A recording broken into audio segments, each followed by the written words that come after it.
Breaking now at noon, a wrong-way driver nightmare. A video capturing this, a driver racing through oncoming traffic on I-85 for 20 miles as other drivers swerved out of the way. We're live right now with Eyewitness News at noon, and we have a lot of breaking news to get to.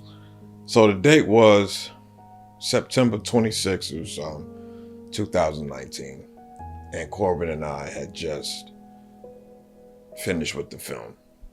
First film. So I think at that point we maybe did 1 or 2 screenings. And so this was kind of our first, big screening in front of a big audience, a lot of doctors and stuff. So it was at the National Mental Health Symposium in Charlotte. So we're very excited, waiting to get people's reaction from the film. And Corbin picked me up. It's about a 2-hour drive, maybe a little bit over 2 hours, and typical drive, from Raleigh to Charlotte. So if you've ever done any type of long distance driving, you know how you can just sort of zone out a little bit, and you have your muscle memory, so you know what you're doing. Your hands on the steering wheel and everything like that. So typical drive. That morning, I distinctly remember. We kind of listened to the Breakfast Club on the way up there, and we just kind of talking, figuring out our game plan, for how we wanted to move forward with the film.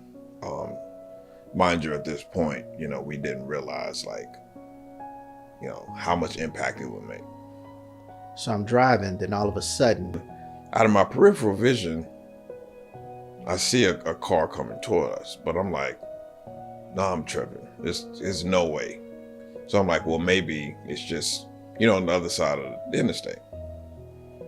But this is all happening in light speed. So I'm watching this. And so I look again, and then I'm like, this car is going the wrong way. Charles grabs my steering wheel, yanks it, and says, "Look out." I look up, and I see the exact same car coming in my lane, making a beeline directly towards me, or directly towards us. It happened so fast. And I remember Corbin kind of grabbing the wheel, and he was like, "Yo, man, don't ever do that." And I apologized, like, "Yo, man, I'm sorry," but it just, I literally thought we were about to die. So he got the car under control. And I remember looking back to see, because I'm still in my bugging. And I remember seeing the car going the opposite way. And then it dawned on me that it was the exact same kind of car that we was in. So me and Corbin just kind of both in shock. We didn't spin out or anything. We just sort of swerved a lot because this car was going at least 80, 90 miles an hour towards us. Get control of the car and go straight, back on the I-85 to go towards Charlotte. We get to the hotel. So we get there to the hotel the conference is at. And I just get out the car and I just have to clear my mind. And I'm just like, this did not just happen. So I think I called my mom.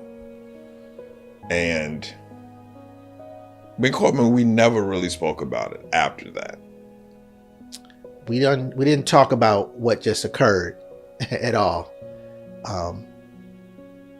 After we showed the film, we come back, get to Raleigh. We had a meeting in North Raleigh, and something said, Google driver driving wrong way on I-85. Corbin actually looking it up on his phone, and come to find out that it was a black lady. She had been released from a mental hospital, and she was, if I'm not mistaken, she was on a suicide mission. I'm pretty sure.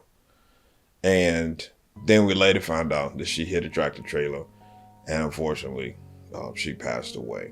And we've learned the driver of that car has died. The front end of the SUV smashed in all lanes of I-85 south, are closed. There was a lady, black female lady, who was in the car, who was driving. She had just previously been released from the hospital. She had like a mental health episode. And we found out that when she passed us, she later hit a truck and she died.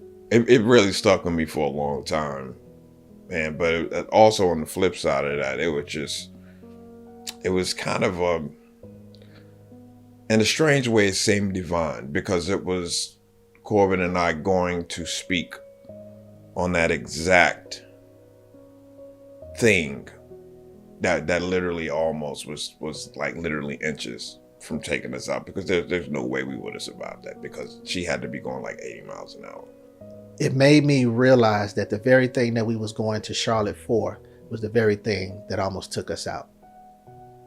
So in honor of Mental Health Awareness Month, you know, that's a story that we wanted to bring up, because you never know what someone is going through. You never know what's on someone's mind. So to that we say, check on your friends, check on your family. And we just decided to share this because it's National Mental Health Month.